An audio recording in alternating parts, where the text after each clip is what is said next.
आदरणीय अध्यक्ष महोदय, हम सब के लिए और सभी देशवासियों के लिए इतना ही नहीं, विश्व के लोकतंत्र प्रेमी नागरिकों के लिए भी हमारे लिए ये बहुत ही गौरव का पल है। बड़े गर्व के साथ लोकतंत्र के उत्सव को मनाने का एक अवसर है।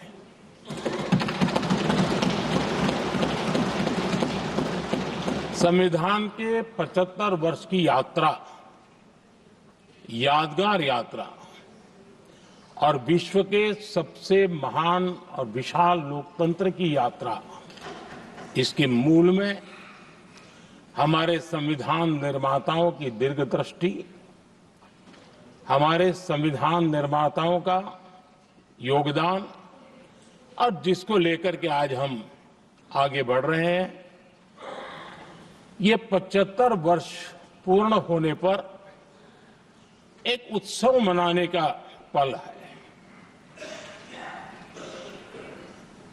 मेरे लिए खुशी की बात है कि संसद भी इस उत्सव में शामिल होकर के अपनी भावनाओं को प्रकट कर रही है। मैं सभी माननीय सांसदों का आभार व्यक्त करता हूं कि जिन्होंने इस उत्सव के अंदर हिस्सा लिया। मैं उन सबका अभिनंदन करता हूं। आदरणीय अध्यक्ष जी, 75 वर्ष की उपलब्धि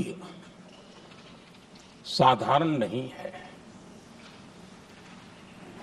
असाधारण है। और जब देश आजाद हुआ और उस समय भारत के लिए जो जो संभावनाएं व्यक्त की गई थी, उन सभी संभावनाओं को निरस्त करते हुए, परास्त करते हुए भारत का संविधान हमें यहां तक ले आया है। और इसलिए इस महान उपलब्धि के लिए संविधान निर्माताओं के साथ साथ मैं देश के कोटि कोटि नागरिकों का आदरपूर्वक नमन करता हूं, जिन्होंने इस भावना को, इस नई व्यवस्था को जी करके दिखाया है। संविधान निर्माताओं की जो भावनाएं थी, उसको जीने में पिछले 75 साल भारत का नागरिक हर कसौटी पर खरा उतरा है। और इसलिए भारत का नागरिक सर्वाधिक अभिनंदन का अधिकारी है।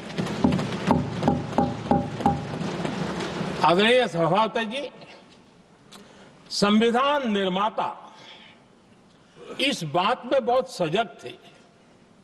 वो ये नहीं मानते थे कि भारत का जन्म 1947 में हुआ है। वो ये नहीं मानते थे कि भारत में लोकतंत्र 1950 से आ रहा है। वे मानते थे यहां की महान परंपरा को, महान संस्कृति को, महान विरासत को, हजारों साल की उस यात्रा को, उसके प्रति वो सजग थे। उनको इस बात का पूरा भान था। आदरणीय सभापति जी, भारत का लोकतंत्र,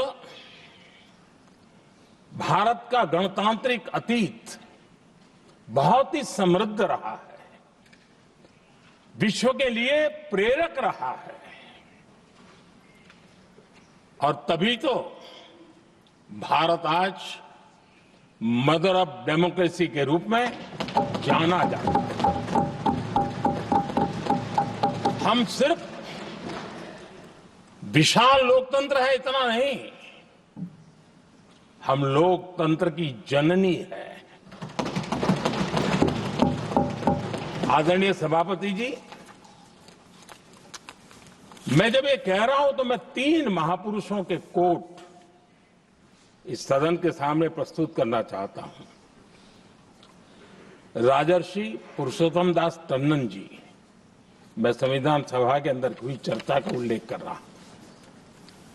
उन्होंने कहा था, सदियों के बाद हमारे देश में एक बार फिर ऐसी बैठक बुलाई गई है, यह हमारे मन में अपने गौरवशाली अतीत की याद दिलाती है, जब हम स्वतंत्र हुआ करते थे, जब सभाएं आयोजित की जाती थी जिसमें विद्वान लोग देश के महत्वपूर्ण मामलों पर चर्चा करने के लिए मिला करते थे। दूसरा कोट मैं पढ़ रहा हूं डॉक्टर राधाकृष्णन जी का। वे भी इस संविधान सभा के सदस्य थे। उन्होंने कहा था, इस महान राष्ट्र के लिए गणतांत्रिक व्यवस्था नई नहीं है। हमारे यहां ये इतिहास के शुरुआत से ही है।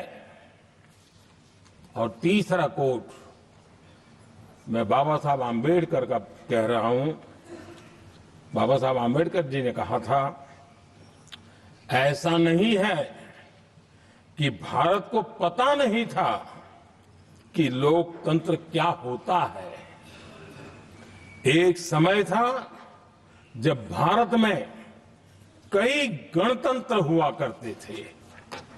आदरणीय सभापति जी, हमारे संविधान के निर्माण की प्रक्रिया में हमारी देश की नारी शक्ति ने संविधान को सशक्त करने में बहुत बड़ी भूमिका निभाई थी। संविधान सभा में 15 माननीय महिला सदस्य थी और सक्रिय सदस्य थी। मौलिक चिंतन के आधार पर उन्होंने संविधान सभा की डिबेट को समृद्ध किया था। और वे सभी बहनें अलग अलग बैकग्राउंड थी, अलग अलग क्षेत्र की थी। और संविधान में उन्होंने जो जो सुझाव दिए, उन सुझावों का संविधान के निर्माण पर बहुत बड़ा प्रभाव रहा था। और हमारे लिए गर्व की बात है कि दुनिया के कई देश आजाद भी हुए, संविधान भी बने, लोकतंत्र भी चला, लेकिन महिलाओं को अधिकार देने में दशकों बीत गए थे। लेकिन हमारे यहां शुरुआत से ही महिलाओं को वोट का अधिकार संविधान में दिया गया। आदरणीय सभापति जी, जब G20 समिट हुई, उसी भावना को आगे बढ़ाते हुए, क्योंकि संविधान की भावना को लेकर के हम सब जीने वाले लोग हैं, हमने G20 की अध्यक्षता के दरमियान विश्व के सामने विमेन लेड डेवलपमेंट का विचार रखा। और विश्व के अंदर विमेन डेवलपमेंट से अब आगे जाने की जरूरत है।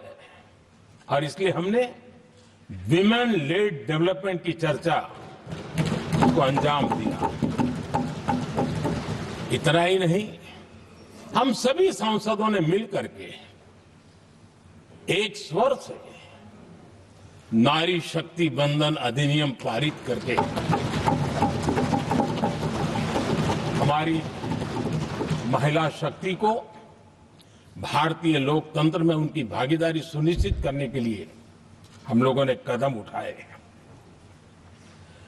आदरणीय सभापति जी, आज हम देख रहे हैं हर बड़ी योजना के सेंटर में महिलाएं होती है। और ये जब संविधान के हम 75 वर्ष मना रहे हैं, ये संयोग है और अच्छा संयोग है कि भारत के राष्ट्रपति के पद पर एक आदिवासी महिला। ये ये हमारे संविधान की भावना की एक अभिव्यक्ति भी है।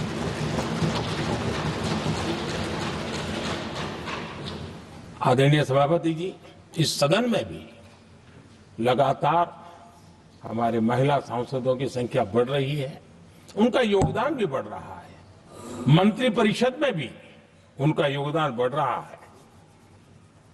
आज सामाजिक क्षेत्र हो, राजनीतिक क्षेत्र हो, शिक्षा का क्षेत्र हो, खेलकूद का क्षेत्र हो, क्रिएटिव वर्ल्ड की दुनिया हो, जीवन के हर क्षेत्र में महिलाओं का योगदान,